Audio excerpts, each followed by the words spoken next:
All right, peace and welcome to the culture here on the Black Star Network. I'm your host, Farajii Muhammad. Thank you so much for tuning in and being a part of the conversation. Folks, we got a lot to talk about.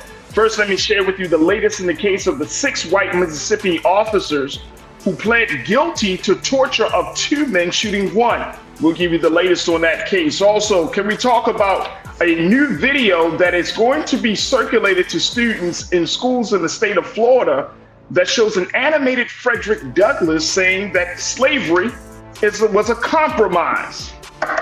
We'll share with you the latest in that situation. Plus, we got Reclaim Your Wellness with Dr. Bridget, MD, checking in. And she's got something to talk about eating disorders, how there is a rise of eating disorders among Black college students. We're very, very serious conversation. So, folks, stay with us. We got a lot to talk about. Join us in the conversation at YouTube on Roland Martin's chat. And let's get going. It's Happy Monday is here. It's happening. It's the culture right here on the Black Star Network. Let's go.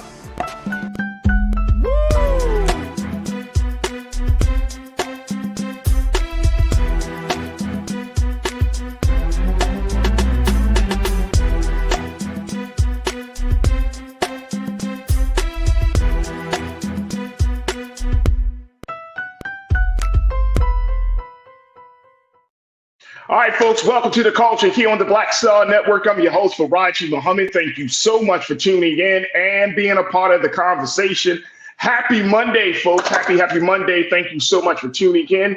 This is the place where you can join us in the discussion. So make sure you check us out on a variety of streaming platforms as we are streaming live right now on our home website of blackstarnetwork.com, blackstarnetwork.com.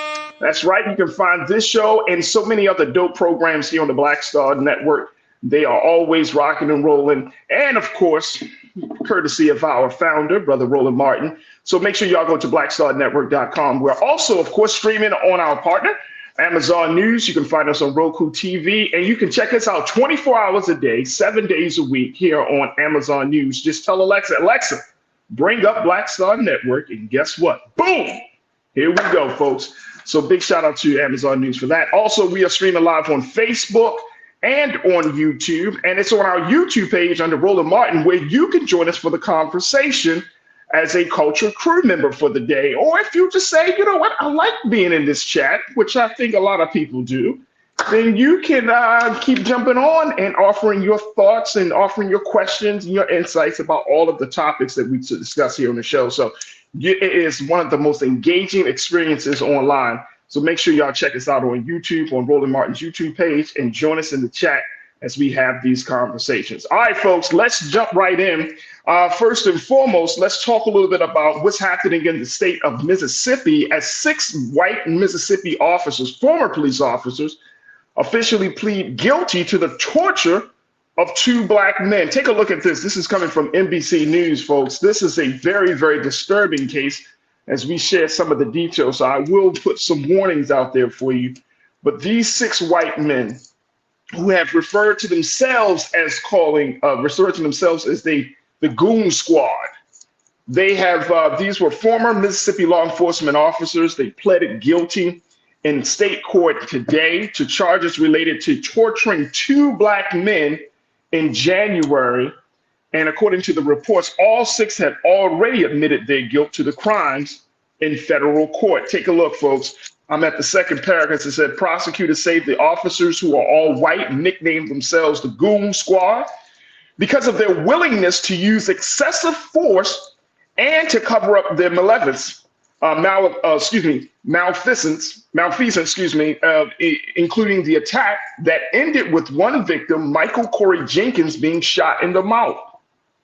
Now, Keenan, when you get a chance, bro, just bring up those pictures of those 6 former police officers when we can. But the point is, folks, that these men were operating, of course, as law enforcement officers, and they went in and did a horrible deed. I want to share with you very quickly what happened.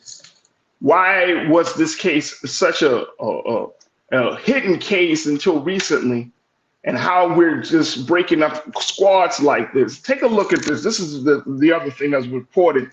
This is coming from the prosecutor as to what actually happened back on January that led to this moment today. Take a look. On January the 24th, The officers forcefully entered a house without a warrant, and they handcuffed and assaulted Michael Corey Jenkins and his friend Eddie Terrell Parker with stun guns, a sex toy, and other objects, folks.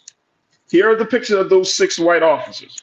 At the hearing Monday, the prosecution said that the now former officers kicked in the doors of the victim's home and immediately began a 90-minute torture session, which they told the men to, quote, stop taking advantage of a white woman who lived there, according to the prosecutor.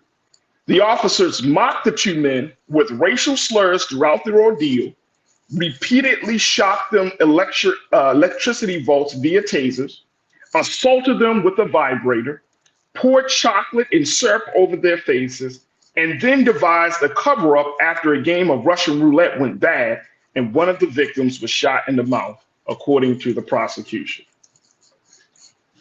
I'm gonna just let this marinate for y'all.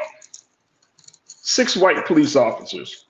There they are, right there. King, let's do the wide shot. Let's do the wide shot of these. I don't want them to see my face. They see my face. I want you to see them. Look at these men. Look at these men, y'all.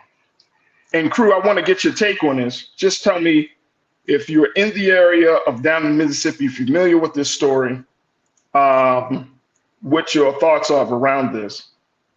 The other part about this is that the 6 officers schemed to plant drugs and a gun on one of the men and concocted a story that Jenkins was shot because he resisted and went for an officer's gun, justifying the shooting. The officer's story, according to the reports, fell flat, and each of the men pleaded guilty.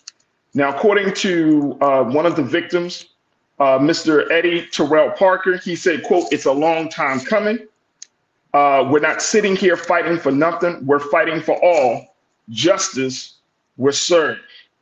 And let me give you the names of these 6 men. I don't think we need to really know the names, right? But I guess it's important. But this is a situation, folks, that just goes to show us that we still got a lot of work that needs to be done when it comes to police reform. All right, crew, share your thoughts on this. What's your take on this? As folks are checking in, I see my pastor, Pastor Damon Blissett, my sister, Robin Welch, Heather Stevenson. Good afternoon. Heather, you said sick. Absolutely, it is sick. Thank you, Heather, for checking and being part of the crew today. McCole, my sister, McCole Spicer, you said what was done to those brothers was demonic, absolute evil. Facts. Absolutely. Burlaw, you said, who was the white woman to them? Good question, Burlaw. Have no idea. Don't even know. Jim Chavez. Jim, thank you for checking in. You said pour chocolate and milk to waterboard them, not just mess up their faces. Royal Brooklyn, you checked in, my brother. Good to hear from you. You said, I've lowered my expectations when it comes to people of late. That way, when stuff goes down, I'm not really surprised. Whew. That's a harsh one, Real Brooklyn. But I understand. That's the crazy part, brother. I understand. When you think about the depravity, think about how people treat other people, whether you people in power or not in power. I mean, when you think about this, it does hit you like that. I'm right there with you. Chris Customs, it's Kyrus Customs. Let me make sure I'm hoping I'm saying that correctly. Kyrus Customs, you said, happened in my county, Rankin County.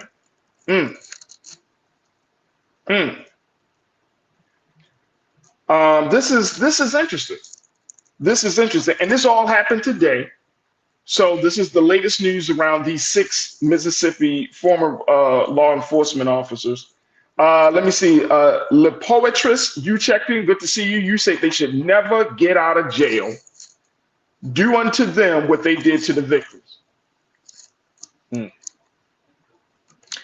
C. Peter Morgan, checking in. Thank you so much, C. Peter Morgan. You checked in and said the police could use a moral conscience.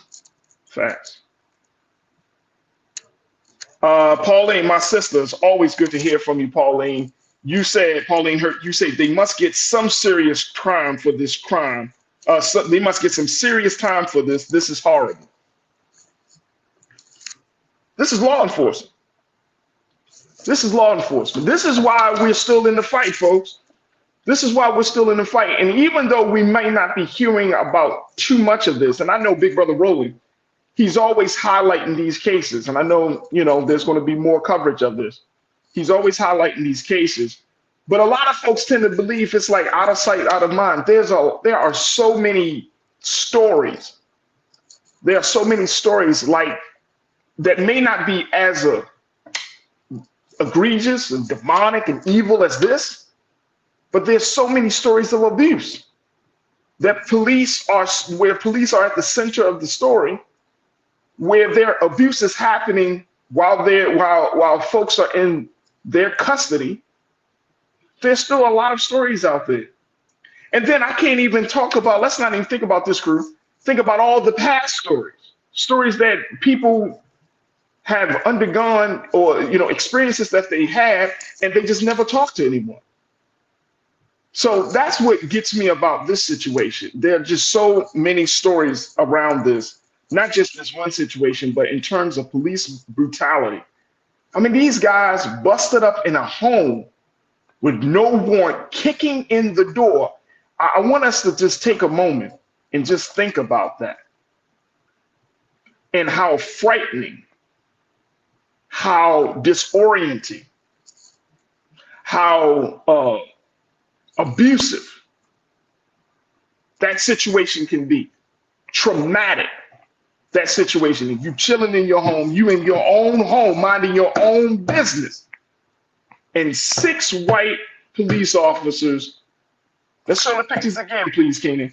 6 white police officers. Look at these guys. Take a look, y'all. Look at these guys.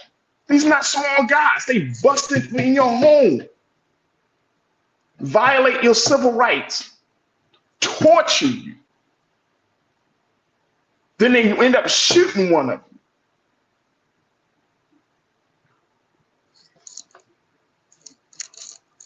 My sister, Janelle Fields. Janelle, you said, police behavior won't change until the foundations of law enforcement are reborn to recognize humanity over property value. Right. Come on.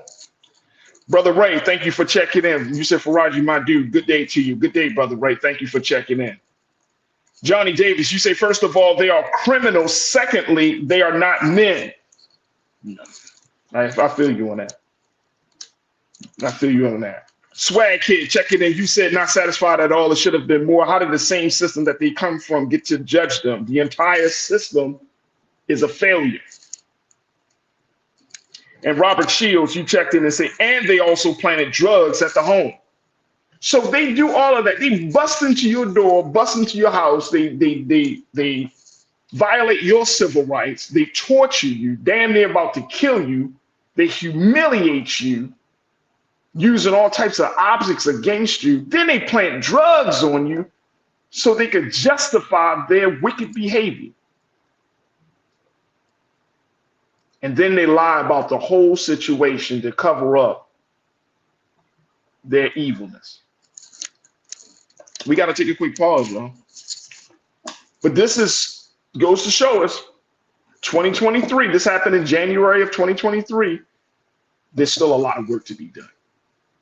The fight for justice, the fight for police reform, none of that has died down. We may not be talking much about it. You may not see people in the streets protesting against it, but it's still happening. We got a lot of work to do.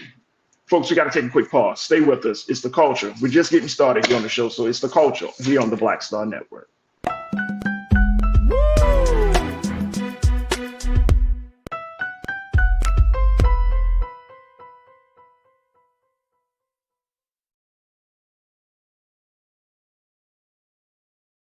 Folks, Black Star Network is here. Oh, no punches! I'm real revolutionary right now. Support this man, Black Media. He makes sure that our stories are told.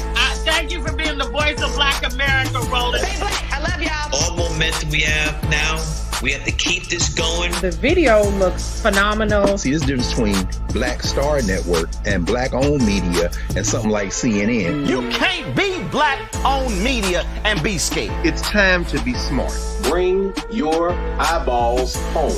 You dig?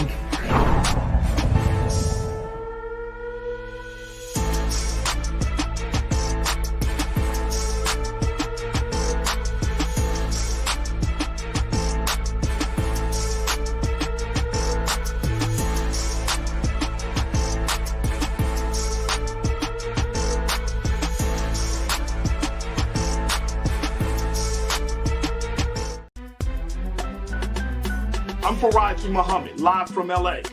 And this is The Culture. The Culture is a two-way conversation. You and me. We talk about the stories, politics, the good, the bad, and the downright ugly. So join our community every day at 3 p.m. Eastern and let your voice be heard. Hey, we're all in this together. So let's talk about it and see what kind of trouble we can get into. It's The Culture. Weekdays at 3, only on the Black Star Network.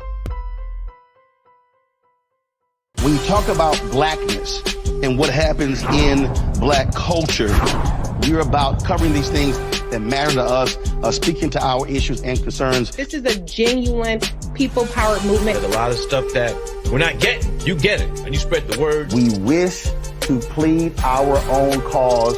Too long have others spoken for us. We cannot tell our own story if we can't pay for it. This is about covering us. Invest in black-owned media. Your dollars matter.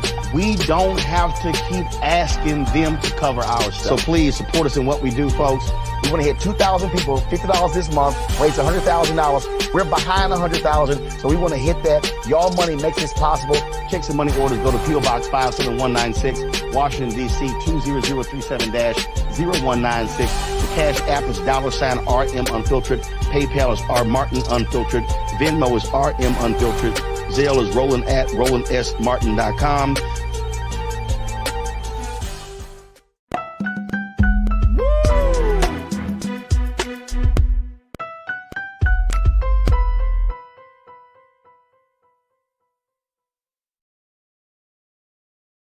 All right, folks, welcome back to The Culture here on the Black Star Network. We just shared with you that 6 Mississippi law enforcement officers, former law enforcement officers, have pleaded guilty, to torturing 2 black men in January of 2023, in January of this year, folks. Their deeds are just it's nothing short of just straight evil. Inhumane, to say the least, as they tortured these brothers for 90 minutes, busting into the home, torturing them. They end up shooting one brother in the mouth and then trying to lie about the whole situation, planting drugs in the home to justify their lie. But they did this for 90 minutes. I want to go back to what y'all are saying, crew, and joining me in the conversation as we're streaming live on YouTube right now. Look under Roland Martin's YouTube page and jump in the chat as you can be a part of today's Culture crew. Let me go to my man, Real Brooklyn, because I think what you said was key, bro. You said, Farajii, I believe this world needs more than police reform. We are heading into an abyss that we cannot back out of. It is written, my friend. It is written. I couldn't agree with you more, dear brother. Brooklyn, I could not agree with you more. It's heading down that road. And it's not just like a slow heading down into abyss. It's like on a rocket ship. Yeah, and a rocket ship, bro. Police reform. Police reform has to, if you got to teach the police how to treat people with humanity in a humane way, that's crazy. And this is the same group of people that are supposed to protect and serve us. Let's say that in the local. Here in LA, it's right on the card, to protect and serve. That is insane to me, y'all. Absolutely insane. And so and then people wonder why we don't have a healthy relationship with the police. Because see, if you like me, and I feel like a lot of you are in the same space, emotional space that I'm in right now, you read and you hear stories like this, even though you may not have a bad personal experience with the police, you may not have been pulled up, you may not have had your house busted into, but this plays on your psyche, on how you see the people who are supposed to protect and serve you. So it's like we all feel the trauma from this one incident. Again, it's not because it's not an individual incident. We know abuse happens, but we all feel the trauma. We all feel it. And it's a blessing that we do feel it, because that shows us that now we are much more in a better place. We are much more connected to each other, right? But we all feel the trauma of this. Taylor, you checked in, and good to hear from you, Taylor. You said shot in the mouth and live. The court really needs to consider that point and the possibility. Oh, absolutely. It could have been worse. And now you got to look at the cases, and in a situation like this, where they're the goon squad, you got these 6 white men. That means that any arrest that they may have made as a squad would have to be reevaluated, especially the arrest of black men and black boys. That means that whoever, they had to be in existence for some time. This is not a new situation. In Baltimore, we had a group of police officers, that were rogue officers, called the Gun Trace Task Force. And everybody knew that the Gun Trace Task Force did not use proper protocol in dealing with cases and going after people. And I'm saying people knew, either the streets knew, or into some ways those in the department knew, right? But nobody did enough to stop it until the activities of the Gun Trace Task Force started to come to light, as people started to step forward saying that their civil rights were violated. And all of those cases that they were on had to be reviewed, and some of those cases had to be dropped. I mean, it just creates a ripple effect. You feel what I'm saying? So you got to go through all of the cases of the goon squad down in Mississippi, and then you got to question whether the arrests that they made were good or justified. The people that they had on these cases, you got to go through that all of the details, and say if they covered, say they were on 100 cases. Look how many lives have been affected by the evilness of 6 men. Cindy D, you said, my Cindy, thank you so much for checking. You said police are trained to protect and serve property, not us, Farajii.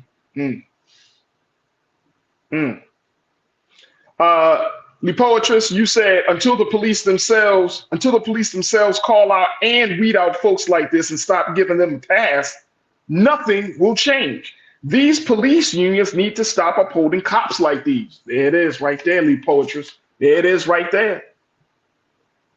There it is right there. You can get them mad at the commissioner, the police chief, the captain, the lieutenant. But the number one obstacle facing police officers from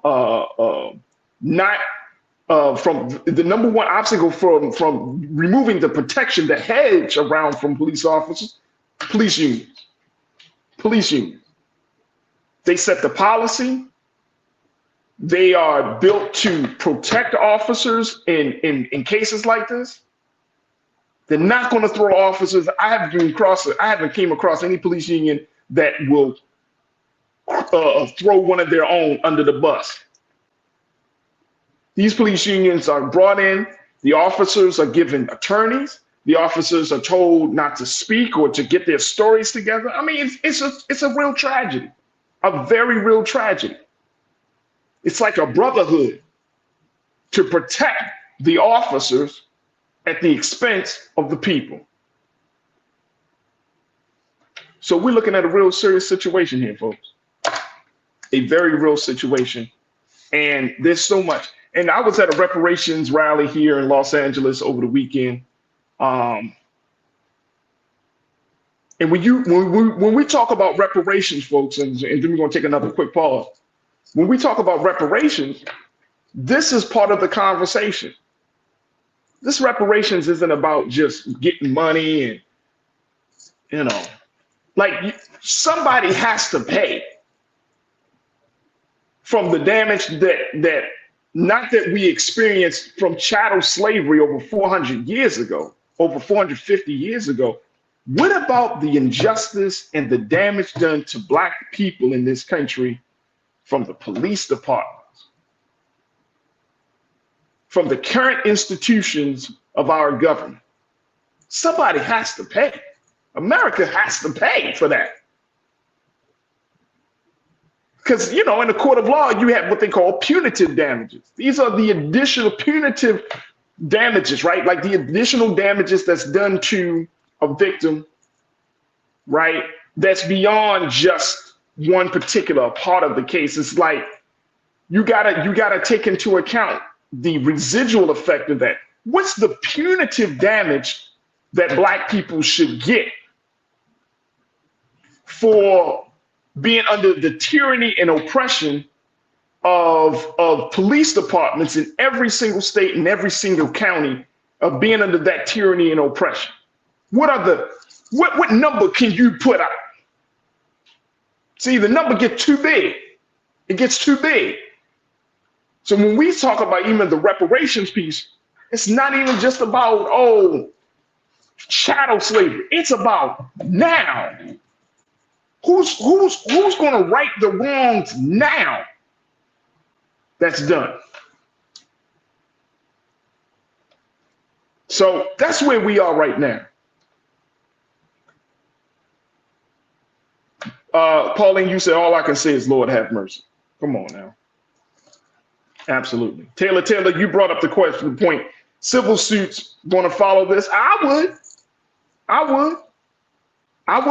Civil suits should follow this. But again, that's all well and good. That's a civil suit that might bring some sort of, you know, I don't even know what the word the best. I mean, it might bring some sort of sense of justice, but you still have officers. Some of these officers, they get all the way until they get to a grand jury, and then they finally get removed from the police department, or if there's some extenuating circumstances, they finally get removed from the police department. And it shouldn't be like that.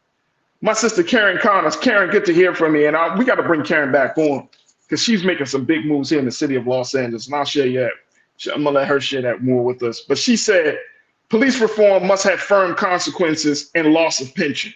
Hate crimes are traumatizing. Facts.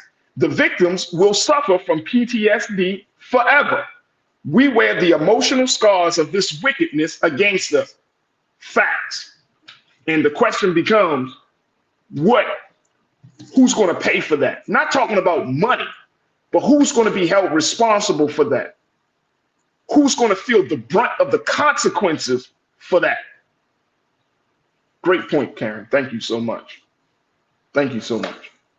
So, you know, this case may be looking like there might be a semblance of justice, but there's still a long road for our two brothers that were at the center of the case. And so our hearts and prayers go out to Michael Corey Jenkins and Eddie Terrell Parker, because they got to rebuild their sense of self after such a dehumanizing experience. And don't talk to us about, you know what I'm saying, like, oh man, just, you know, kind of move on. It happened in the past. Somebody's got to pay. Somebody, some system, some department got to pay for that. Look, I got to take another quick pause. When we come back, I'm going to share with you some other stuff. So stay with us. It's the culture here on the Black Star Network.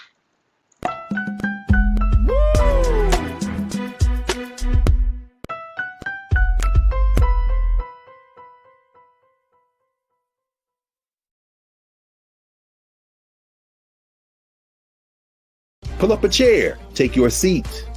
The Black Tape with me, Dr. Greg Carr, here on the Black Star Network. Every week, we'll take a deeper dive into the world we're living in.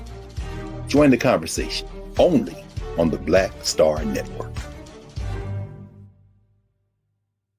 Black Star Network is here. Oh, no punch! I'm real revolutionary right now. Thank you for being the voice of Black America. All momentum we have now, we have to keep this going. The video looks phenomenal. See, there's a difference between Black Star Network and Black-owned media and something like CNN. You can't be Black-owned media and be scared. It's time to be smart. Bring your eyeballs home. You dig?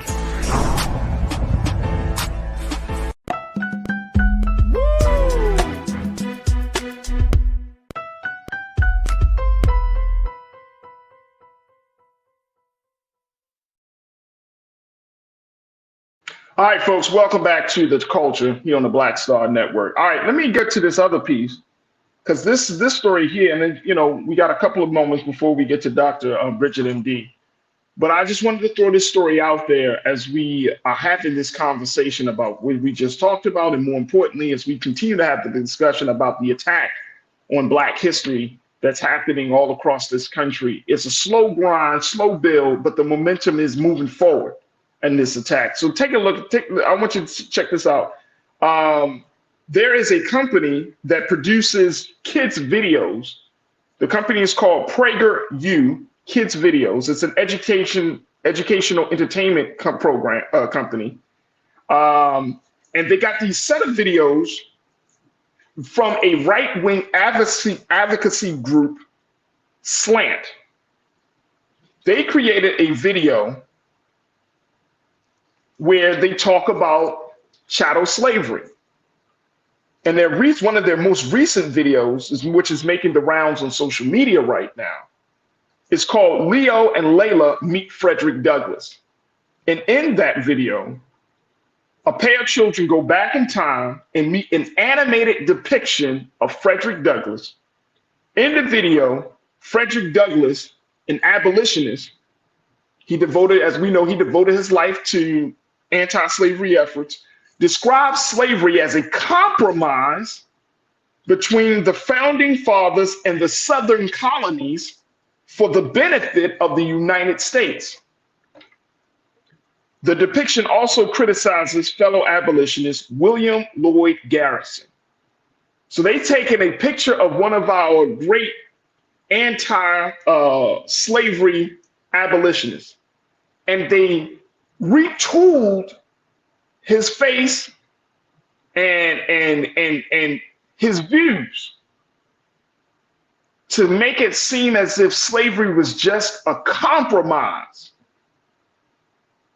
not a violation of human rights, not a crime a crime, but it was a compromise. Y'all remember when I said, remember that the story when I said that Governor Ron DeSantis down in Florida had challenged Vice President Kamala Harris to come and talk to him about the Black History program? And I said, if we don't keep the fire going, this thing is going to continue to be the case, right? This retweaking of history will continue to happen. This is the example I was thinking about. Now, I didn't know that this was coming, but now it's opening the door for that to happen, because this very same company that are producing these videos of Frederick Douglass saying slavery is a compromise, the CEO of the company, Marissa Straight, announced last month that the group is partnering with the state of Florida as an education vendor to provide supplemental lessons. So this company is going to be working with the Florida Department of Education to provide supplemental lessons to teach our children that slavery was a compromise. Here's what the statement coming from the Florida Department of Education said, in part. Let's post screen quote 2, please, Keenan. The Florida Department of Education reviewed PragerU Kids and determined the materials aligns to Florida's revised civics and government standards. PragerU Kids is no different than many other resources which can be used as supplemental materials in Florida schools at district discretion. Come on, y'all. Come on, crew. Come on, crew. Come on, crew. Look at this. Look at this. Here's the look. See? When you start retweaking history, especially dropping seeds in the minds of our children. Come on. And see, some of us say, well, like this thing is going to die down. No, this thing is ramping up, y'all. That's why I said that you got to fight against this. We got to fight against this every chance that we get, because now they're bringing in. Imagine your child seeing this. Now you see this and I see this and just a screenshot. We might be like, oh, this looks like it might be an educational video for the children. We put it on for our babies. We thinking, we sitting back and we playing a video. Then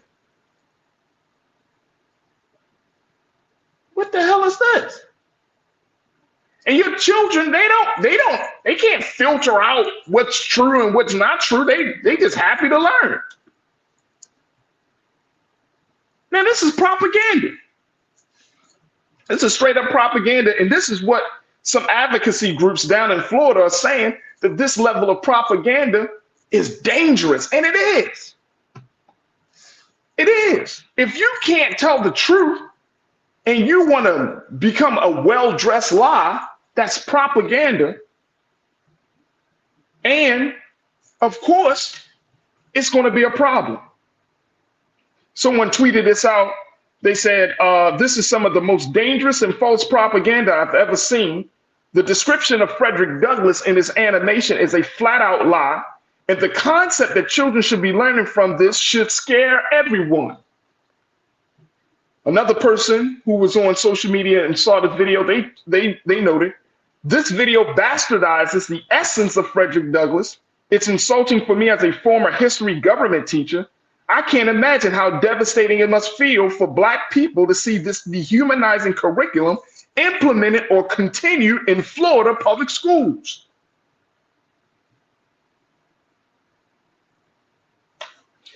When the CEO of PragerU Kids, Marissa Straight, was asked about how this educational supplementary lesson could potentially include material that could be deemed offensive, she said, quote, I challenge those same people to look through every word that Scholastic has printed or every word that Brain Pop has published and tell me that you're not going to find something that you are not offended by. But you know, I completely stand by what's in our videos. I actually think that our Frederick Douglass video is a great one.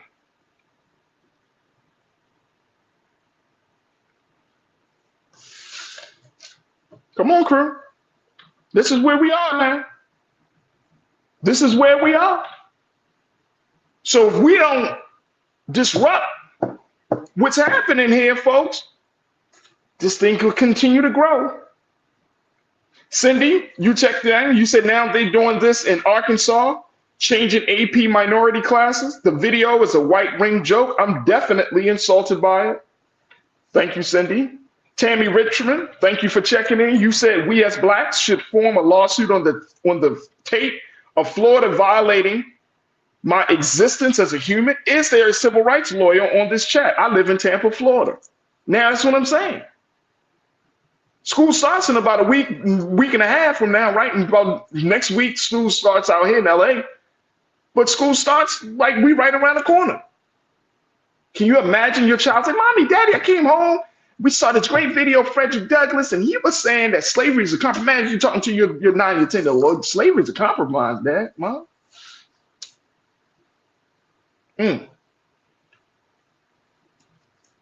Jacqueline Boateng, you said the Black judge on the school curriculum is a member of the Heritage Foundation who gave us Clarence Thomas.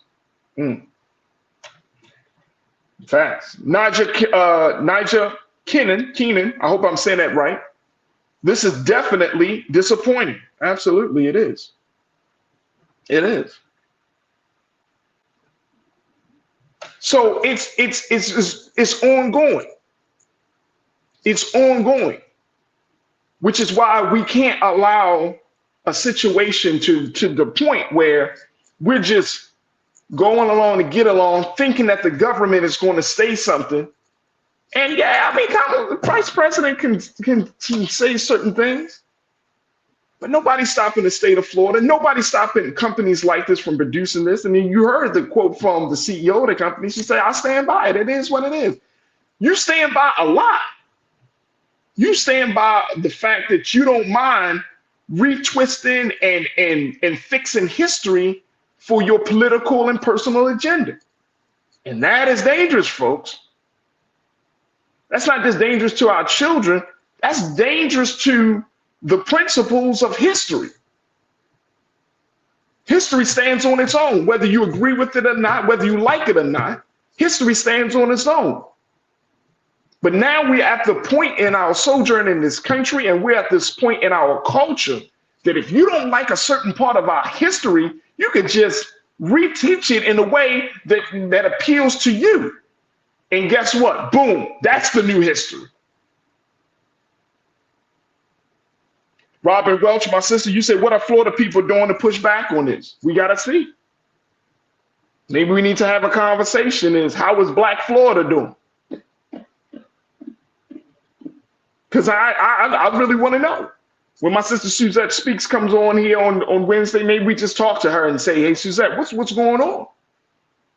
Florida's a battleground. It's a hot state right now, but other states are moving, are falling themselves into following this pattern. We have to see what kind of pushback is happening. But I just wanted to bring it to your attention, crew. Just wanted to bring your attention. Era Danish, thank you for checking in. Era, you said we as Black people need to have our own schools. We can't expect the present day system will ever do right by us. Facts. Facts. Facts. And then Tammy, you checked back in and you said, I don't hear fire in Black Florida. And I ain't shaking my head because I think that our people are weak. I'm shaking my head because we got some work to do, boy. Woo! If Black Florida is trying to figure it out, then Black America needs to step in. I'm gonna say that one more time, then we're gonna take a quick pause. If Black Florida is trying to figure it out, then Black America needs to have a plan to step in. That's where we are right now. And that's just how we got to be. Because if somebody's a little weak in the chain, then the rest of the chain, you don't just stop being a chain. You try to figure out ways to help the weak chain get strong. Figure out how the weak chain gets strong.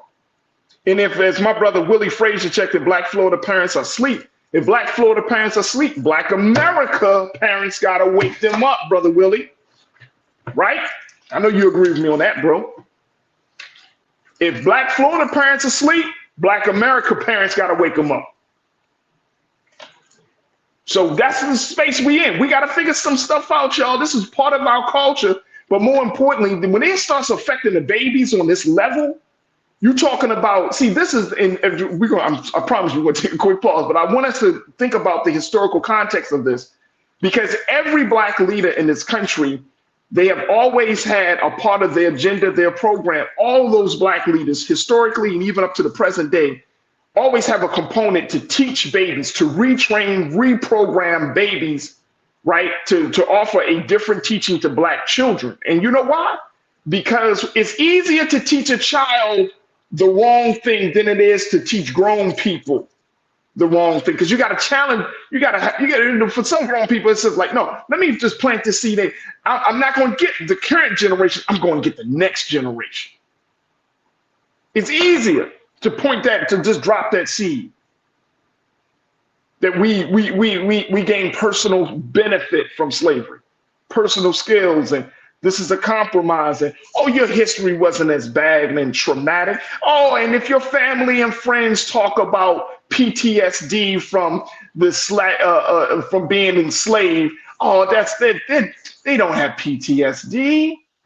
Oh, your people were never oppressed. No. And you imagine sitting at the dining room table talking to, Black folks talking. When Thanksgiving is coming up, we all talking about what's going on. And your child say, well, I mean, why is everybody upset? It ain't like Black people were hurt during slavery,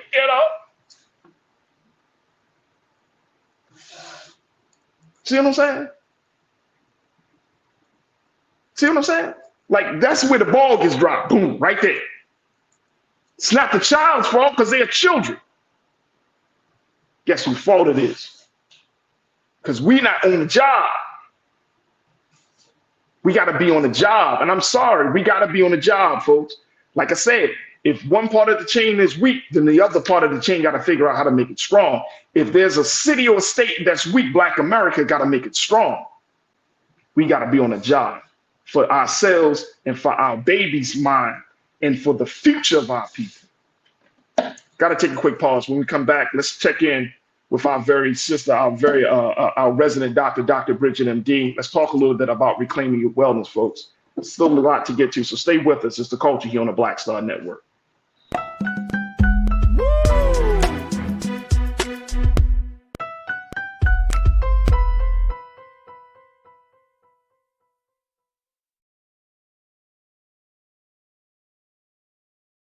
When you talk about blackness and what happens in black culture, we're about covering these things that matter to us, speaking to our issues and concerns. This is a genuine people-powered movement. There's a lot of stuff that we're not getting. You get it, and you spread the word. We wish to plead our own cause. Too long have others spoken for us. We cannot tell our own story if we can't pay for it. This is about covering us. Invest in black-owned media. Your dollars matter. We don't have to keep asking them to cover our stuff. So please support us in what we do, folks. We want to hit 2,000 people, $50 this month, raise $100,000. We're behind 100,000, so we want to hit that. Y'all money makes this possible. Checks and money orders go to P.O. Box 57196, Washington, D.C. 20037-0196. The Cash App is $RM Unfiltered. PayPal is R Martin Unfiltered. Venmo is RM Unfiltered. Zelle is Roland at RolandSMartin.com.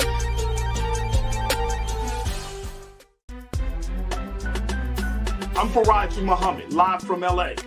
And this is The Culture. The Culture is a two-way conversation. You and me. We talk about the stories, politics, the good, the bad, and the downright ugly. So join our community every day at 3 p.m. Eastern and let your voice be heard. Hey, we're all in this together. So let's talk about it and see what kind of trouble we can get into. It's The Culture, weekdays at 3, only on the Black Star Network. Folks, Black Star Network is here. Oh, no punching! I'm real revolutionary right now. Support this man, Black Media. He makes sure that our stories are told. Thank you for being the voice of Black America, Roland. Stay black. I love y'all. All momentum we have now, we have to keep this going. The video looks phenomenal. See, there's a difference between Black Star Network and black-owned media and something like CNN. You can't be black-owned media and be scared. It's time to be smart. Bring your eyeballs home. You dig?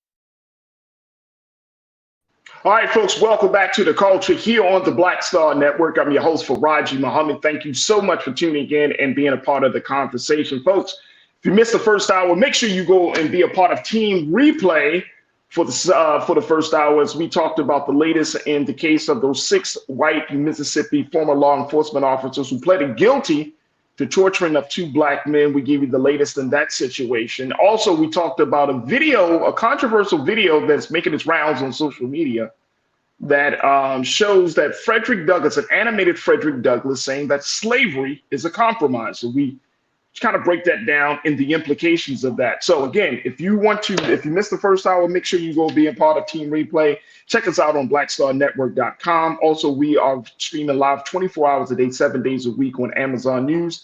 And we, of course, if you sign up for us on Black Star Network, download the app for free. Sign up for us on YouTube under Roland Martin, and of course on Facebook on our YouTube page under Roland Martin. You will get notifications every time the show comes on, every time a program, whether it's RMU, The Culture, The Black Table, whatever dope show we have when the network comes up, you will be notified and you will have an opportunity to share your thoughts. So again, that is all happening, and we continue to appreciate your support.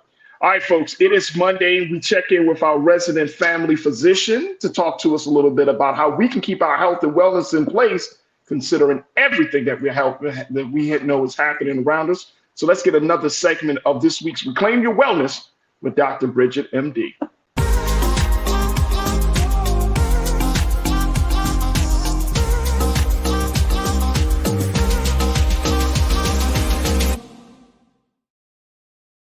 All right, good afternoon, Doc. How are you?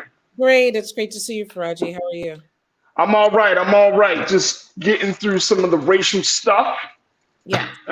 Trying to get my mind right from that, but I'm gonna put that to the side because you have another like dilemma that I think we need to talk about. And just for transparency, folks, when Dr. Bridget and I we talk about what's going on for a second, but when she brought this one up, I was like, we got to talk about this. No question in my mind. So let's talk about this big thing that's like this big elephant in the room that we have not discussed enough. I'm gonna say that, not to say we haven't discussed it at all, but something that we have not discussed enough. Well, definitely not enough. I mean, we're at in August here. People are sending their kids back to college, getting kids ready to go back to high school or what have you. And we're often nervous about them making friends and, making their way in the world. However, eating disorders are a really big issue in America, but they're a surprisingly big issue even in Black America. And so I figured this would be a perfect opportunity to discuss this because many times it is unseen when it comes to if you go to the doctor and go in to talk about different issues, it is often unseen for Black Americans. And my first thought to you, Farajii, is when you think about eating disorders, the image that comes up probably isn't a young Black girl. No. It's not. Yeah. And so many times it tends to be a young white female is the person that we assume to have eating disorders. But the fact of the matter is, there are 28.8 million Americans that will have some sort of eating disorder in their lifetime.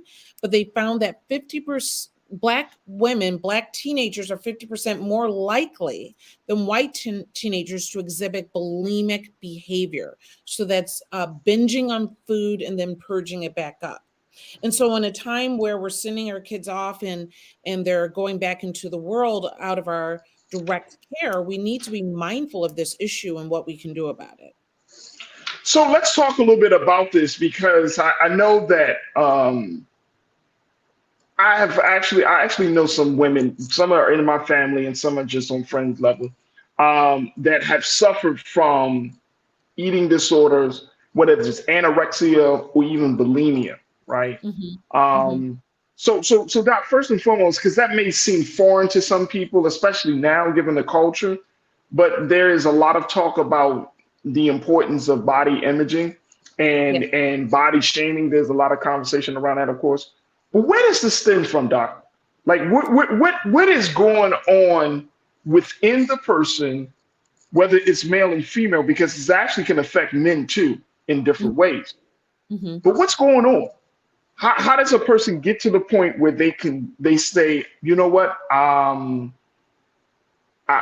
they see themselves one way compared to how other people see them? Absolutely. So it definitely tends to be a mismatch between their appearance and how they see themselves on the inside. But there are a lot of reasons how people get to this point. With anorexia, where you have a fear of eating or gaining weight, and you are extremely restrictive or excessive exercise, versus bulimia, where you end up having excessive amounts of food and then purging it up. In both cases, it's a way for them to control their environment. And so a lot of the reasons why Black women do not get diagnosed is because even that image of who a eating disorder patient is, young white female, even when Black girls come in or Black women come in into the office, many times we appear much different. That we tend to be that strong Black female image, the one who's taking on an excessive amount of pressure, but appears to be handling it well, is more likely to be the eating disorder patient versus someone that may appear to be having more difficulties coping with life's pressures. So number one, we don't look like our white counterpart when we come in. And then it's not only a way to control a stressful environment, but sometimes even, the other assumption is that, well, this is a disorder of the privileged. However, it is often something that arises from food scarcity. And that we have less food in our communities, that it starts out by a way of kind of getting more food out to our children and family and sharing, but then it becomes a way for us to control our environment.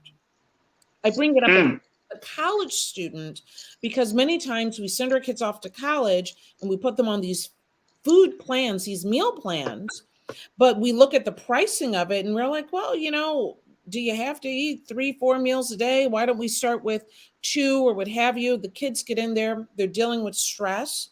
They feel limited. They don't want to put extra stress on their family. And that desire to control then can lead into eating disorders as well. Doc, we got to take a quick pause, but I'm going to just be honest with you. You're the first person I actually heard say who described eating disorders in that context. I never thought about that, actually, that being the stresses of being a college student, the pressure, and this is unintentional, obviously, the unintentional pressure that family places on a college student, especially a Black college girl. You're the first person that put it in that context. I always thought it was something else, like a mental health condition. It is. It's everyone has their own breaking point. Okay. How that is exhibited is different in everyone. This is one of those breaking points. We're going to take a quick pause. When we come forward, more conversation with Dr. Bridget, MD, as we get into the discussion about eating disorders and how it's more common than you think, especially among Black college-age girls. I want to get your take on this, crew. Join us in the conversation. We're streaming live, of course, on YouTube, Facebook. We will go to Roland Martin's YouTube page. Jump in the chat. Share your questions, your thoughts on this as we continue the conversation with Dr. Bridget on the other side. Stay tuned. We got a lot more to cover here on The Culture on the Black Star Network.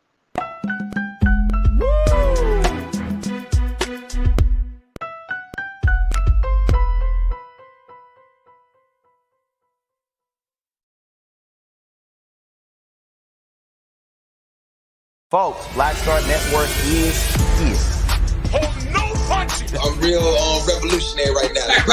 Support this man, Black Media. He makes sure that our stories are told. Thank you for being the voice of Black America, Roland. Stay Black. I love y'all. All momentum we have now, we have to keep this going. The video looks phenomenal. See, there's a difference between Black Star Network and Black-owned media and something like CNN. You can't be Black-owned media and be scared. It's time to be smart. Bring your eyeballs home. You dig?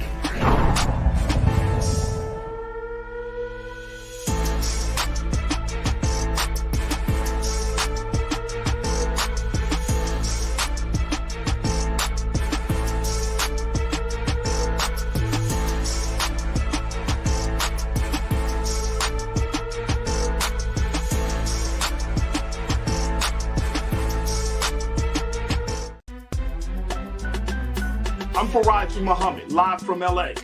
And this is The Culture. The Culture is a two-way conversation. You and me. We talk about the stories, politics, the good, the bad, and the downright ugly. So join our community every day at 3 p.m. Eastern and let your voice be heard. Hey, we're all in this together. So let's talk about it and see what kind of trouble we can get into. It's The Culture, weekdays at 3, only on the Black Star Network.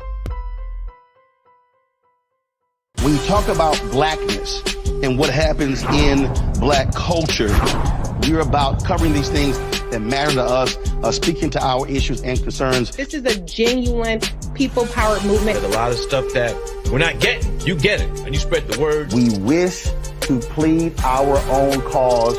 Too long have others spoken for us. We cannot tell our own story if we can't pay for it. This is about covering us. Invest in Black-owned media. Your dollars matter.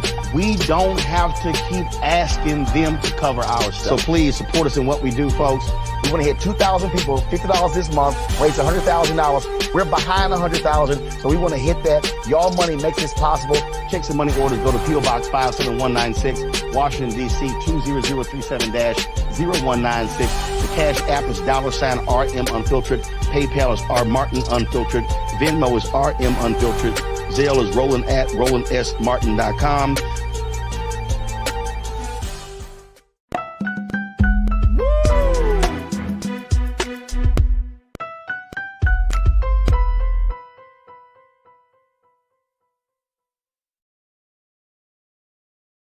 All right, folks, welcome back to The Culture here on the Black Star Network. We've been checking in with our very own Dr. Bridget, MD, for this week's Reclaim Your Wellness segment, and we're focusing on eating disorders among Black college students, particularly among young Black women in college. And this is something that we don't talk too much about, but it is very, very real. It happens all over colleges, whether you're a college student at an HBCU or a predominantly white institution, a PWI. These things are happening, and we're finding that the number is actually going up. Let me just share with you very quickly, and then we're going to bring Dr. Bridget back into this. But I want to share with you folks just some of the latest data around this situation about eating disorders and how it's much more common than you think. Take a look at this. This is coming out of the University.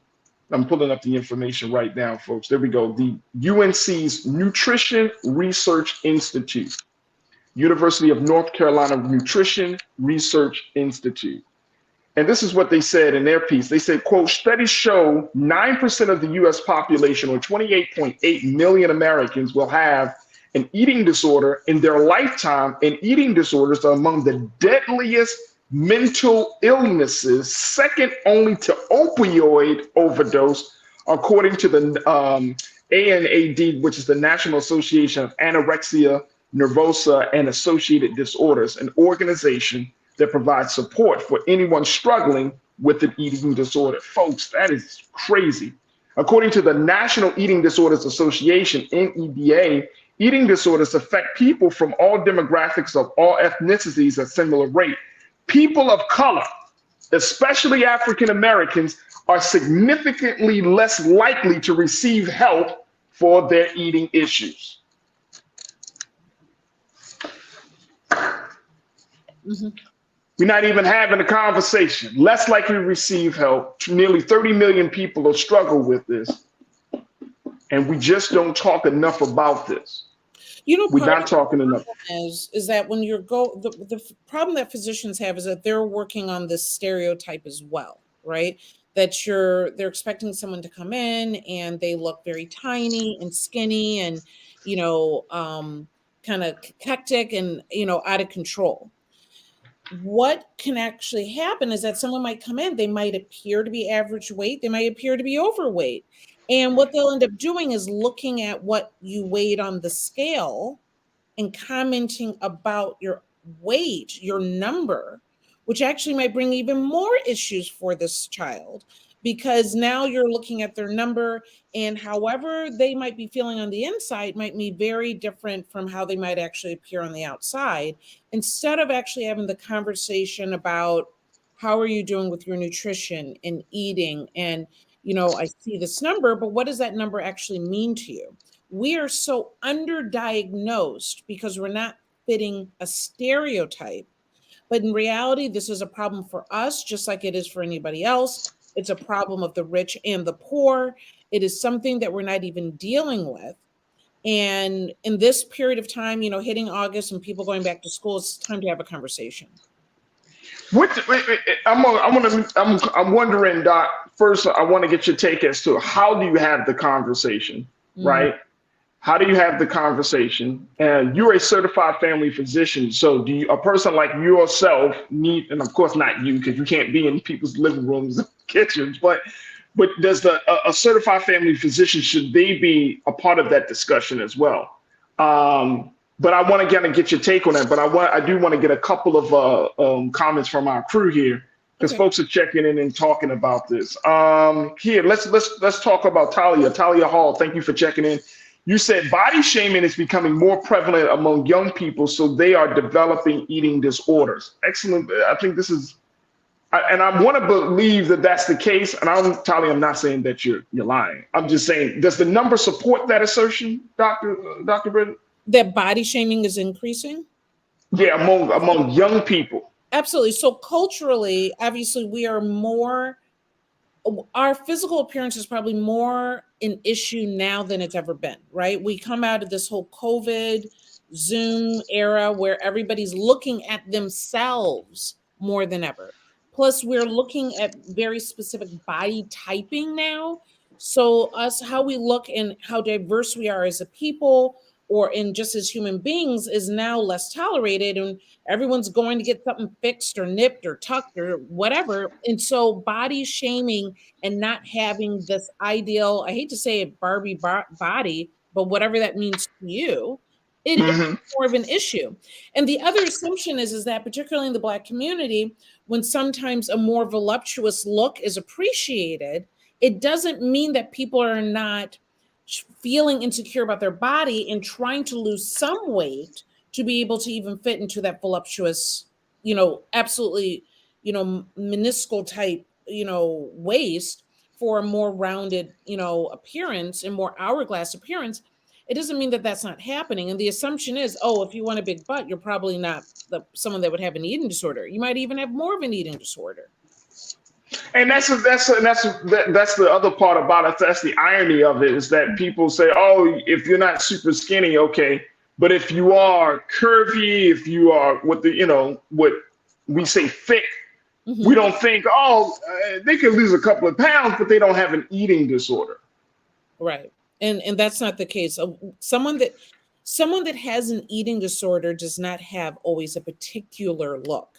People are used to what an anorexic person that is struggling might look like, but someone who is earlier on in their anorexia, someone that's a bulimic, someone who's a binge eater, restrictive eater, but they don't have a look. And that's what we need to get out of people's heads. So if you're waiting for your child to appear a certain way, they might never appear in a way that will give you a warning. So doctors need to know that, parents need to know that. So we have to listen more carefully to conversations and see how they respond to certain cues.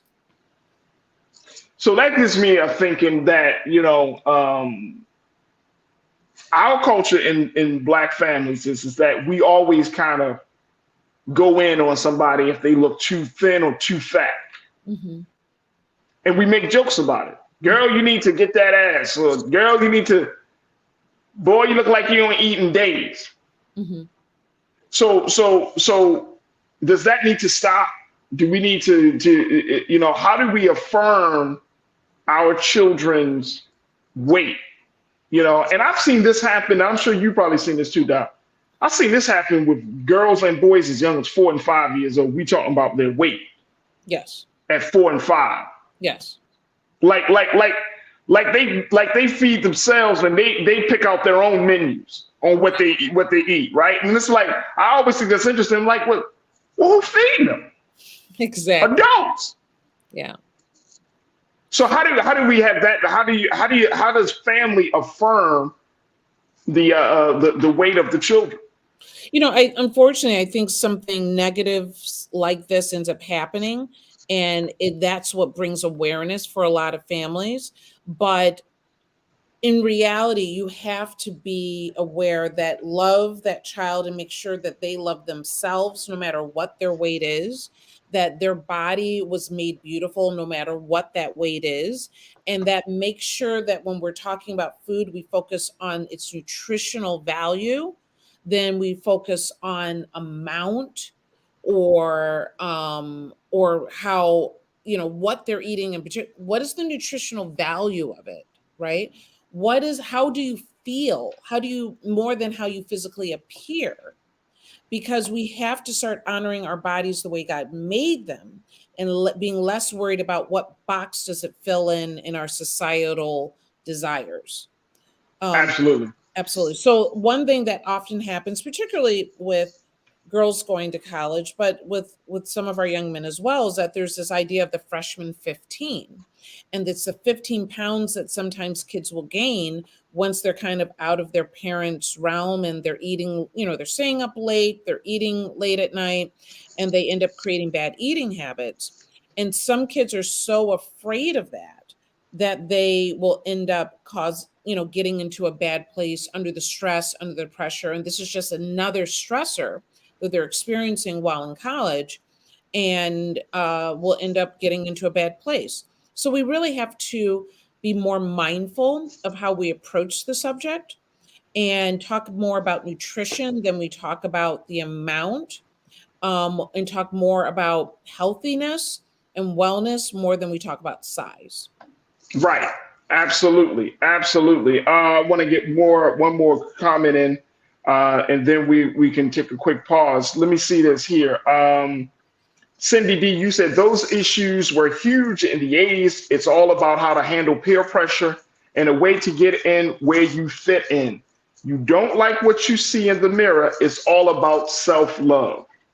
It is. Yeah, absolutely. I mean, the fact of the matter is when your child is 17 and 18, they're supposed to still be gaining weight. They're still growing and developing. So when you drop off your kid at college and you see, depending on how far away, you're seeing them a couple months later, sometimes for some people 6 to 8 months later, and they've gained weight, we don't want to make them feel bad about that because they're still growing and developing. The question is, are they being healthy? What is their wellness? What is their balance? And then supporting them in their journey of becoming an adult. Yeah, because I mean, at the end of the day, Doc, it's like we're making something natural unnatural. Mm-hmm. We're making food the enemy here. Absolutely. And you know, it's disheartening to say the least that you know, our children, the next generation is suffering like this. But I think a part of it is because of our traditional Black culture. Like, we do have the power to change how we talk about food, how we look at dieting. You know, if a person, for example, is gluten-free, lactose, vegan, vegetarian, they get ostracized by their families in some cases. Mm-hmm. You know what I mean? When we're talking about, you just make the point that it's about nutrition. And if people make different life choices, nutritional life choices based upon, you know, what versus what they have grown up with. And I've been there and I've seen it time and time again. If you grew up eating all manner of just any and everything, and then you get to a certain level of consciousness and you're like, no, I'm gonna refrain from that. I'm gonna stop eating that. People actually criticize you. They make you feel bad for picking out, for wanting to eat healthier. Yes. So when you go to the family dinners, oh, we got salad for you. Mm-hmm. And you're like, damn, bro, I thought y'all want me to live. Why are y'all taking this personal about what I eat, what I'm putting in my body? Why can't you accommodate? How does families kind of help to, you know, make sure that they don't break up because a person simply wanted to learn how to eat better and sustain themselves longer? You know, I think it's a way that, so you're talking about a very adult decision when you decide to whether cut out certain foods or become a vegetarian, vegan, what have you. And sometimes adult decisions, and you're a young person, can be hard for your family to take on because first of all, they still don't see you as an adult as it is, right? Mm. Then you're coming in and you are rejecting part of what food is important in our culture. And so for you to say, yeah, I don't want that anymore, sometimes they take it personally. And the conversation, we're not even talking about food anymore. They're taking it as if you're rejecting them and what they've given you and how they've raised you.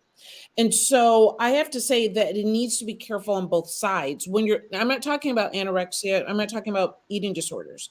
I'm talking about people that are making conscious food choices based on what's best for their body, that we need to be sensitive to the fact that family members may take it personally. I have been in that situation. I have allergy to peaches. And when I had more distant family members learn, you know, that I said, hey, I can't have the peach cobbler, they looked at me like, oh, you think you're somebody. I was literally attacked. Wow. And I was like, okay, wow. I mean, like, what do you want me to do? You know, but they took it as, oh, that you've gotten older and now you think you're an adult and now you think you can't eat this anymore. And that's just an allergy, like a bona fide in the medical, that's an allergy, let alone when you're making choices that simply feel better for your body. And so sometimes it's a form of that they feel that you're rejecting them. Sometimes it's a control issue, not for the person necessarily that's choosing to be the vegetarian, which it could be or not. It might just be a life choice. But if you are now deciding how you're going to eat and you are coming from a controlling environment, Now that now you're bucking against the system of someone that wants to control you. So whether that is a spouse, whether that is a family member, sometimes you're bucking out of their control, and now you might have even more issues. Damn. And that's real. I've definitely seen that. And it has nothing to do with what you're eating. It's about someone feeling like you're pushing away from their control. And that means it's time to get some room in there. It's time for a little space. Because if absolutely. It's responding like that because you don't want to eat meat or whatever it is that you've chosen not to partake in, then and it's not about the food, it's about their control, then you probably need to back off more than just from the table, right? You need to back up probably in some other ways too. That's a red flag. Huge red flag. Folks, we got to take a quick pause. When we come forward, more conversation, more thoughts. I'm going to share what more of you are saying about this issue of eating disorders and how it's much more common in the Black community than you and I would like to think. We'll continue the conversation with our very own Dr. Bridget, MD, and of course with you. So stay with us. It's The Culture here on the Black Star Network.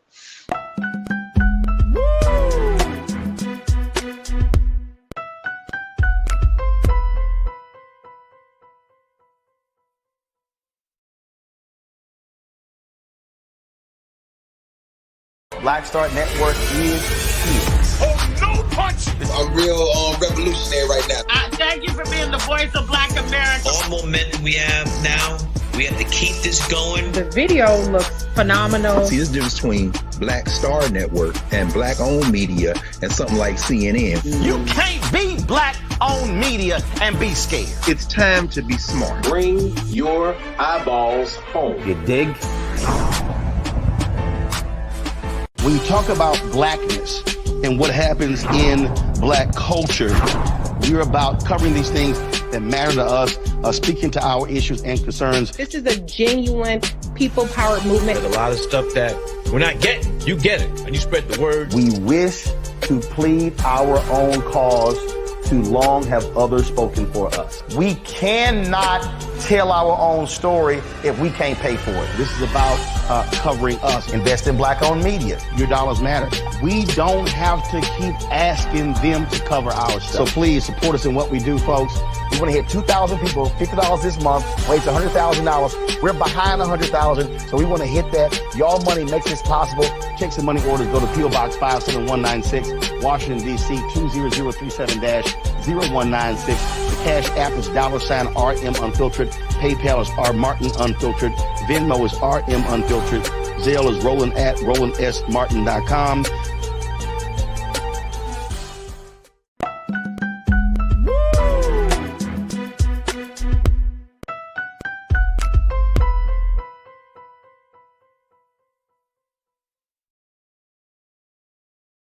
All right, folks, welcome back to The Culture here on the Black Star Network. We've been chatting with our very own Dr. Bridget, MD, talking about eating disorders, how it's much more common in the Black community than many of us may think.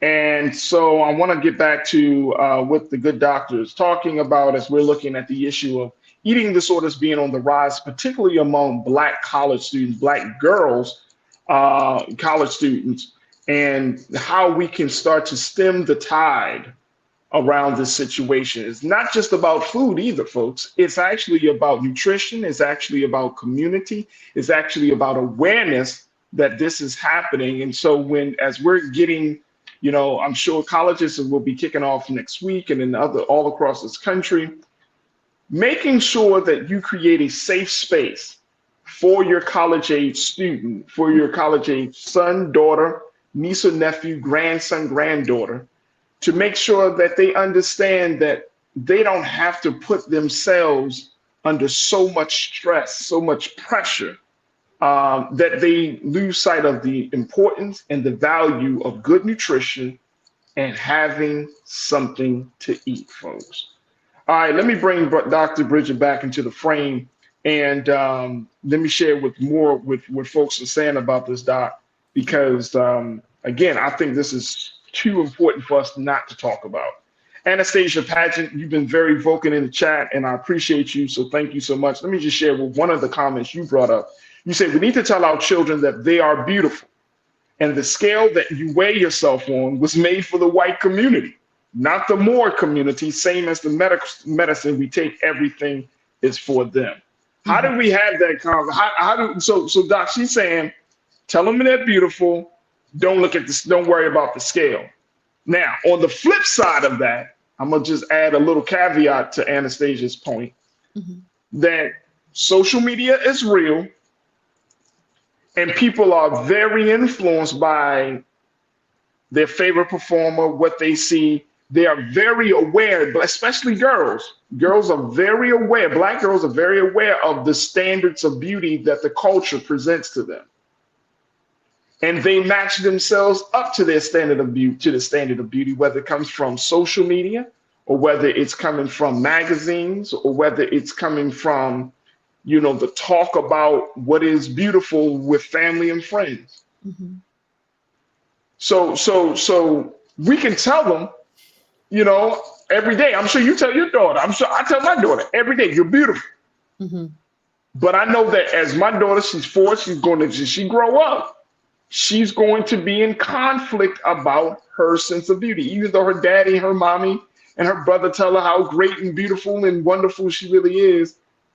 There's that little part of her that's going to say, but I'm not as beautiful as.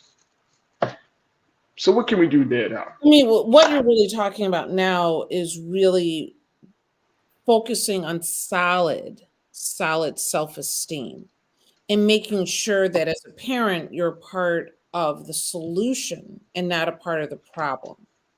So it's not just telling your child that they're beautiful, but it's also walking the walk. Don't go and tell your child that that they're beautiful while you're popping, over-the-counter diet pills right in front of their face, or complaining about, oh, this doesn't fit that, because that's what they see. That's what they're exhibiting, right? If you can exhibit, hey, let's all go out for a walk. Okay. Hey, let's make sure that we have healthy food on our plate. Is our plate colorful? This is how we should eat. Those are positive things that they will then pick up on. But because they will pay more attention to, the kid in the class that says that they're either ugly or beautiful than sometimes their parents saying it. But they will pay attention to your behavior. And can you exhibit and be the example of what healthiness looks like? And that will have a lasting effect. And I think that is why we don't talk about this. I mean, it's a hard road. Parenting is not for the weak. And so no, it isn't, Doc. And since you brought that up, no, go ahead. I'm listening. You're right. Yeah, it's absolutely right. It's not for the weak.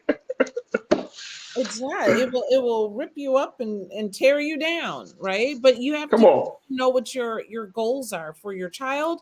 And honestly, good parenting should make you a better person. 100%. Good parenting should make you a better person. And so if you can dig into that, then and make that your challenge, then I think you'll do great by your kids as well. Absolutely. Taylor, you checked in and said people comment out loud when people return home on college breaks 10 to 15 pounds heavier than when they left home. That affects people.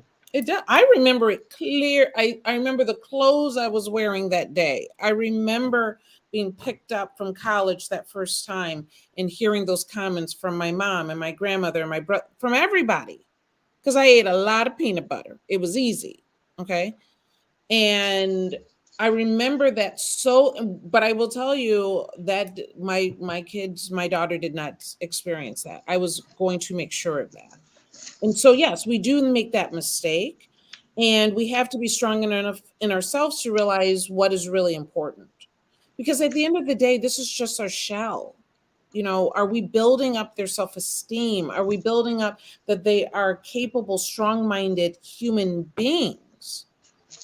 And the shell is just what we have to carry around. Let's not make it more baggage by making them hate the body that they're in. Whew. That's a word there, Dr. Bridget. To hate, make them hate the body that they're in. Yeah. It's hard enough, you know. And you know what's crazy? I mean, imagine if your mother is saying that to you, and you're like, I didn't, as Tupac said, I was brought into this world, I didn't make it. Mm-hmm. You know what I'm saying? Like, how do you get mad at your child for something that they learned at home? Y'all hear that? Y'all catch that? Y'all catch that, crew?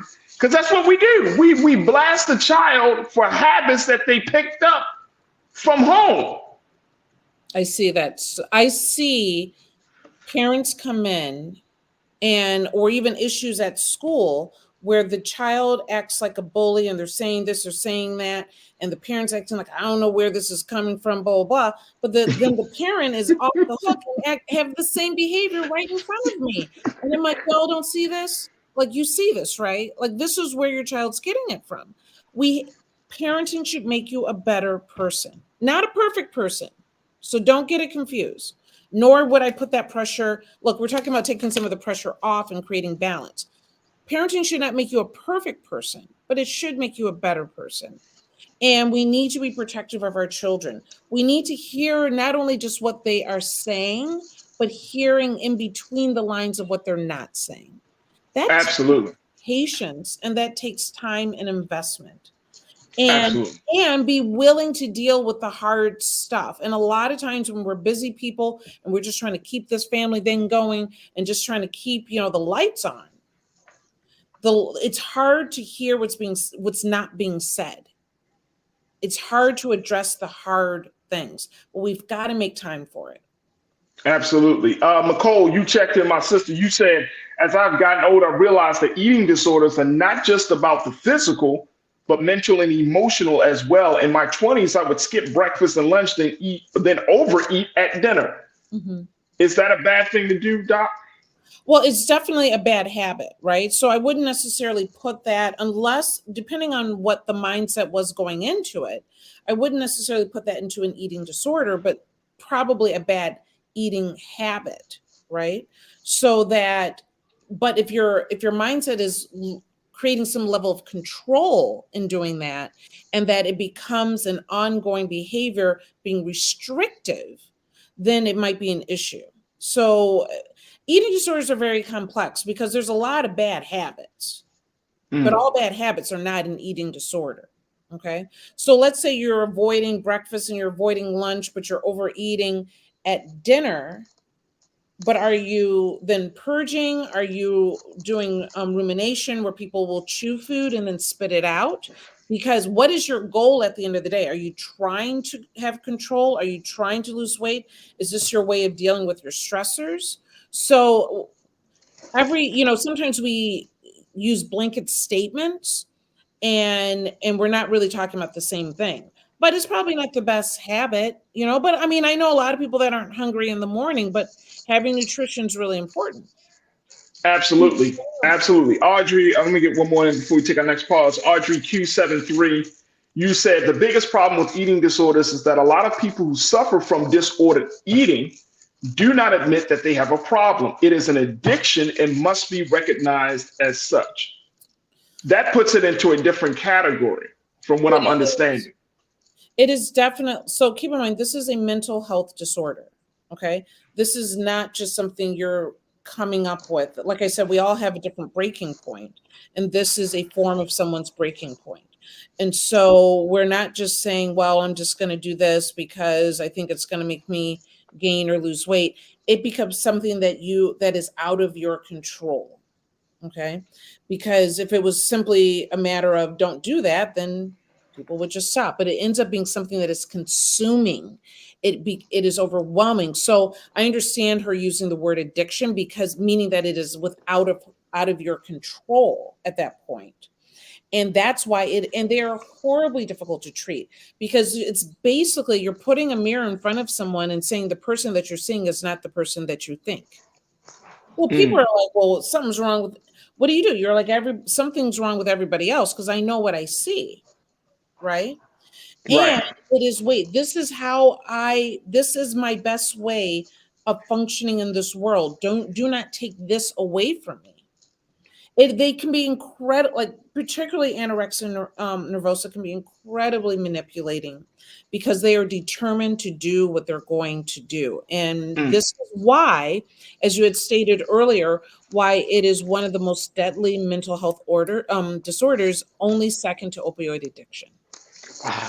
Folks, we got to take another quick pause. When we come forward, some final remarks from Dr. Bridget, MD, and you. So stay with us. It's The Culture here on the Black Star Network.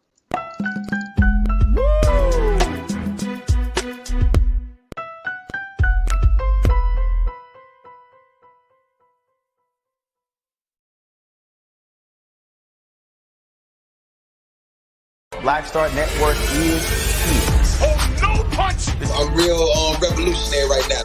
Thank you for being the voice of Black America. All momentum we have now, we have to keep this going. The video looks phenomenal. See, this difference between Black Star Network and black-owned media and something like CNN. You can't be black-owned media and be scared. It's time to be smart. Bring your eyeballs home. You dig? When you talk about blackness and what happens in black culture, we're about covering these things that matter to us, speaking to our issues and concerns. This is a genuine people-powered movement. There's a lot of stuff that we're not getting. You get it, and you spread the word. We wish to plead our own cause. Too long have others spoken for us. We cannot tell our own story if we can't pay for it. This is about covering us. Invest in black-owned media. Your dollars matter. We don't have to keep asking them to cover our stuff. So please support us in what we do, folks. We want to hit 2,000 people, $50 this month, raise $100,000. We're behind 100,000, so we want to hit that. Y'all money makes this possible. Check some money orders. Go to PO Box 57196, Washington, D.C. 20037-0196. The Cash App is $RM Unfiltered. PayPal is R Martin Unfiltered. Venmo is RM Unfiltered. Zelle is roland@rolandsmartin.com.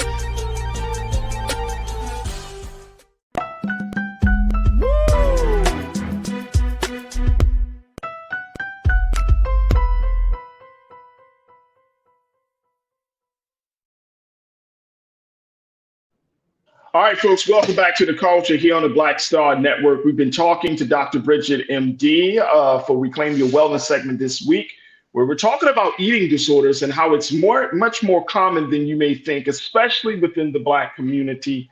And guess what? According to some of the latest data and research, it shows that Black community, those who suffer from eating disorders, are significantly less likely to receive the help that they need. Let's bring Dr. Bridget back into the frame as I'm getting more comments from our online culture crew about this. And Doc, people are kind of going back into, doing like a little reflection to realize, like, man, when I was growing up, this was the attitude around food. This is the culture about eating. And now I had to make some significant changes. And, I think, we're all adults here. We all going to have to deal with whatever naysayers are in our family have to say. But like my sister Karen Connor said, that she was always ostracized about eating healthy by people in her family. And then those family members, unfortunately, passed away because of bad food choices. Mm-hmm. And so it's like we're in this place within our families and everything where it just becomes this. It's like you moving a mountain just because you decide that you want to do something different outside of the norm of control, as you spoke about earlier with eating. So it's still, I'm saying that to say, it is very, very sad that that's the case. That's the way our culture is, and that's the way our family lives are at this moment. Well, having this conversation, I think, means a lot because this is something that's unseen for us, that we definitely need to bring this to the forefront. I think for us as Black people, the idea of even having this eating disorder because of the stereotypes, I think it's pretty embarrassing. I feel like the white community kind of looks for it and they expect it, and the doctor's looking for it, and what have you. And I feel like for us, it goes unseen. And keep in mind that we're coming from a place where we've had to pull together the scraps of whatever we could pull together to feed our families. And the idea of not eating is an issue, right? Because we're doing the best we can. So we end up with people that are binging and overeating and then purging it and hiding it. And we have to be more open to the fact that as we get more and more opportunities in this country, the more that we're put into situations where we have to adjust to the overwhelming culture. And Black women do that more than probably anyone, because we have to adapt to white culture. We have to adapt to being in the workplace with more men sometimes. We have to adapt to, as women, adjusting and dealing with all sorts of socioeconomic issues that we're being picked apart in every which way you can possibly imagine. And sometimes this is the only thing that they have left. Right. And so we have to do better. There are some books out there that can be helpful. I do recommend finding a Black therapist to help you work through this, or your child to work through this. And as a parent, be the listener. Listen for things that you've not actually looked for before, and make sure you're that encouraging model for your child so that they don't. And if they are on a slippery slope, be open enough that they can come to you for help. What are some of the resources and books and even websites, Doc, that we can go to, folks can go to get more information about how to become much more knowledgeable, compassionate, and essentially change the culture of how we're having these conversations and how we're handling this whole thing? Absolutely. So the first one I would recommend is the Appetite Awareness Workbook. It's by Linda Craighead.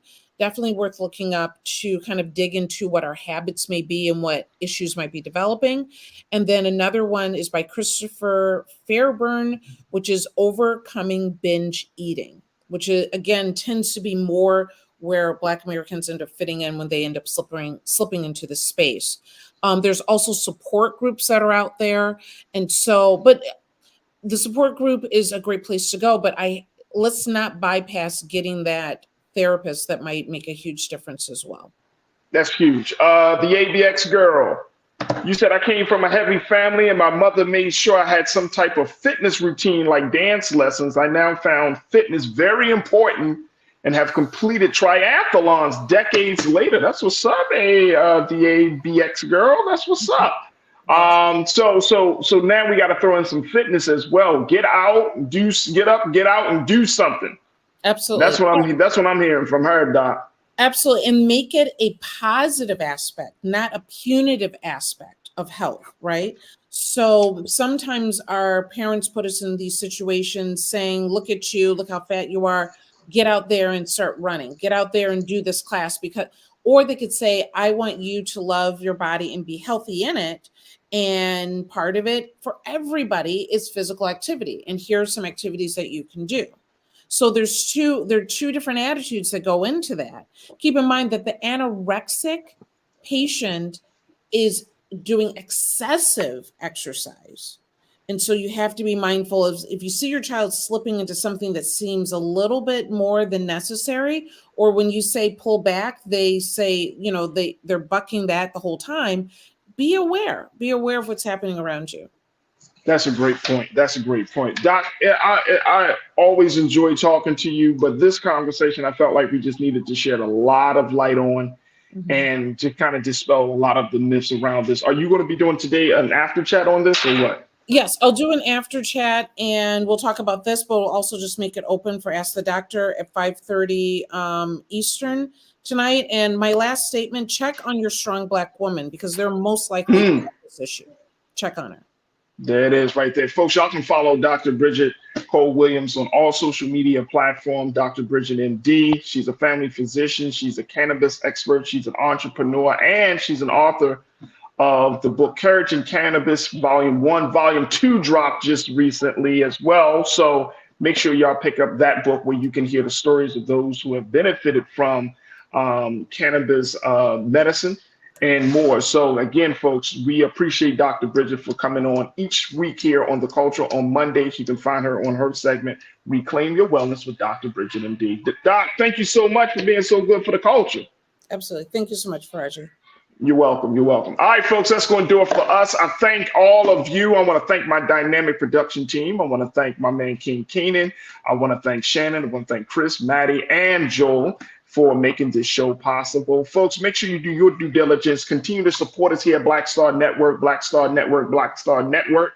Go to our website today at blackstarnetwork.com. Download the app for free. Share it on with all of your family and friends. Download the apps on all of your devices. Follow us on social media at Black Star Network. And of course, we would love to have your financial support. So that way we don't have to rely on other people to have unfiltered, culturally relevant conversations such as this one and others that we've had in the past. So again, go to blackstarnetwork.com. Also, make sure you do your due diligence and follow me. Yours truly, Farajii Muhammad. I can be found on Twitter at Farajii, on Facebook at Farajii Muhammad, and on Instagram at The Real Farajii. And we always sharing something or just at least talking about something. But I would just love to connect with you if you enjoyed the show. Folks, I got to share with you maybe the next couple of days, I'm getting some information together, but went to this dope ass reparations rally here in Los Angeles. So we got to talk a little bit more about this.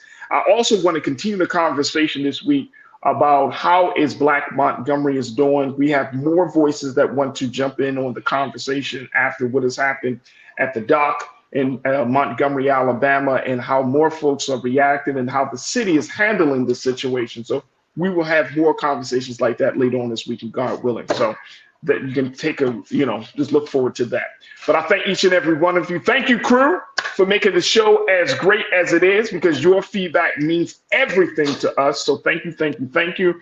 Folks, stay tuned. Up next is Roland Martin Unfiltered, 6 p.m. Eastern Standard Time. We're streaming all the time. Make sure you stay informed and up to date on all the latest streams, whether we just streamed the piece that Roland did in Alabama. Fantastic message he put out there. We streaming what happened in Chicago with the new mayor and him bringing a new black chief of police into the force. So a lot of things are happening. Stay streaming on all of our platforms. As always, never be afraid to challenge what's wrong. Stand for what's right while being yourself in the process. God willing, we will talk tomorrow for another exciting edition of The Culture right here, exclusively here, only here on the Black Star Network. Peace.